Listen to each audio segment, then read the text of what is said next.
Frères et sœurs de tout le diocèse, frères et sœurs baptisés en Jésus-Christ, avez-vous entendu la parole du livre des Actes des Apôtres? C'était comme un coup de vent, comme des langues de feu.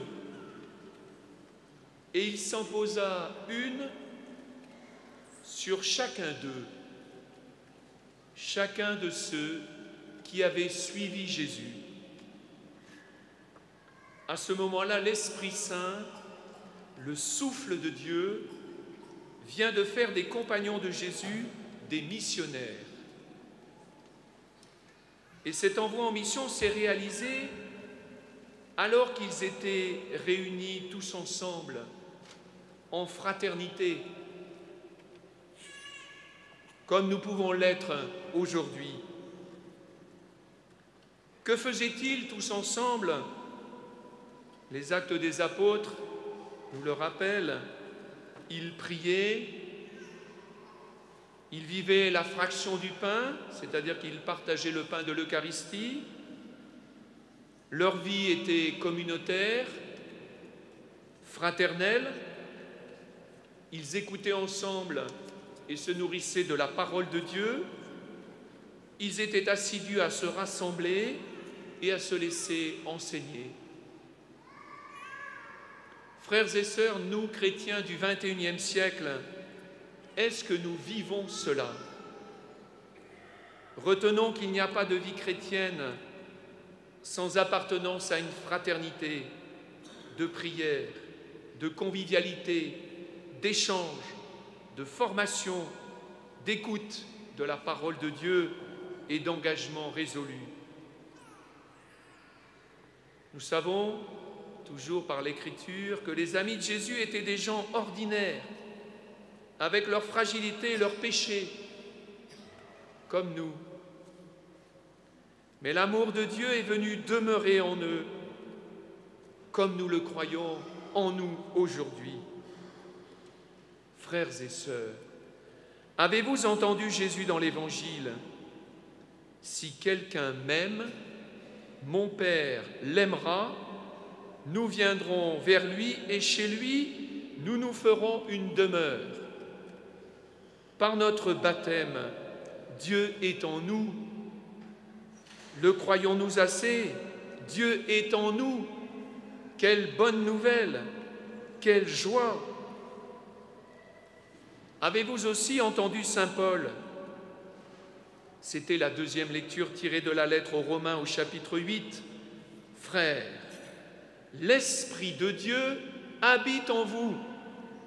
Et encore, Dieu donne la vie à vos corps mortels par son Esprit qui habite en vous. L'Esprit qui nous défend contre le mal, contre les tentations. L'Esprit de Dieu qui fait de nous de vrais enfants de Dieu, comme le dit encore saint Paul, et qui nous fait héritiers de Dieu. Vous vous rendez compte? Notre héritage, c'est Dieu lui-même. Dieu lui-même en nous, frères et sœurs. Quelle joie alors lorsque nous prenons conscience de ce que signifie être baptisé, confirmé. Habités par l'Esprit de Dieu, les chrétiens sont heureux de se réunir. Mais, frères et sœurs, l'Église ne peut être un club où on resterait entre soi, où il y aurait des gens qui tourneraient autour de cette Église et auxquels de temps en temps on ouvrirait la porte, jeunes venus pour un mariage ou un baptême, personnes en souffrance de la société de l'Église, catéchumènes et recommençants, migrants et gens venus d'ailleurs. La conversion urgente à opérer, c'est que ce n'est pas à eux de tourner autour de l'Église et de chercher la porte, mais c'est à l'Église d'aller vers eux, d'être avec eux. Nous avons une transformation missionnaire urgente à opérer, comme nous nous le sommes rappelés avec les 650 délégués de notre synode diocésain.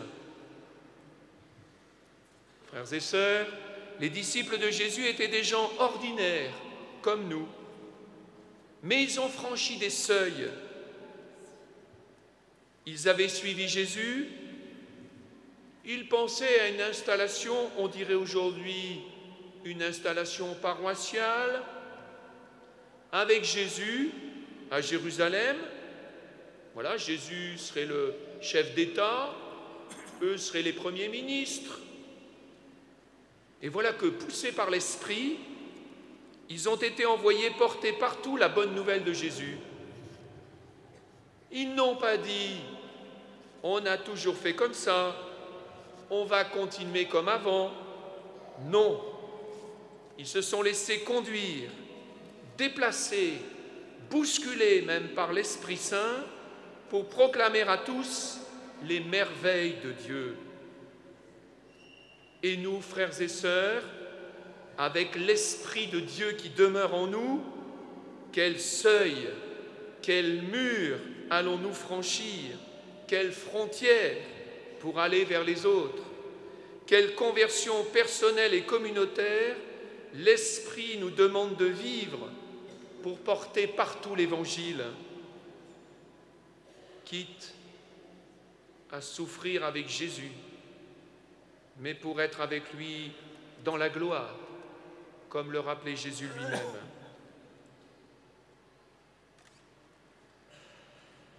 Une grande mystique du XXe siècle, dont la cause de béatification est en cours, Madeleine Delbrel, disait « Nous appartenons à ceux qui nous attendent ». Et ceux qui nous attendent, frères et sœurs, sont nombreux.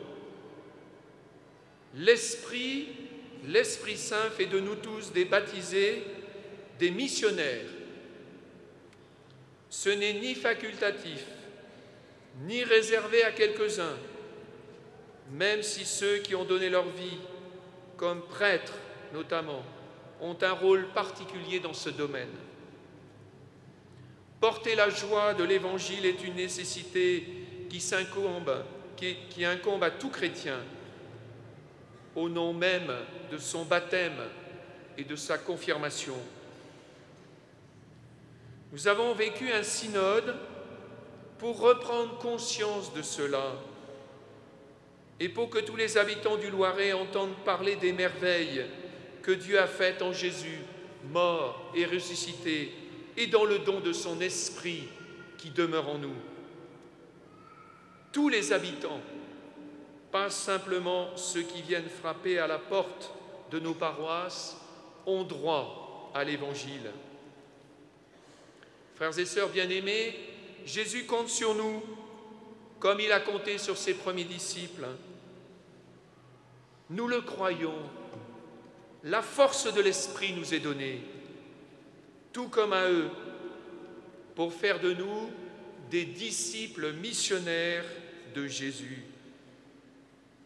Le synode que nous venons de vivre marque pour nous le début d'une aventure, d'une nouvelle aventure avec le Christ, porté par l'Esprit, comme les premiers chrétiens. Notre assemblée synodale a donné des pistes pour porter la joie de l'Évangile. À nous de les mettre en œuvre avec confiance et audace. Tous disciples missionnaires de Jésus, ici dans le Loiret.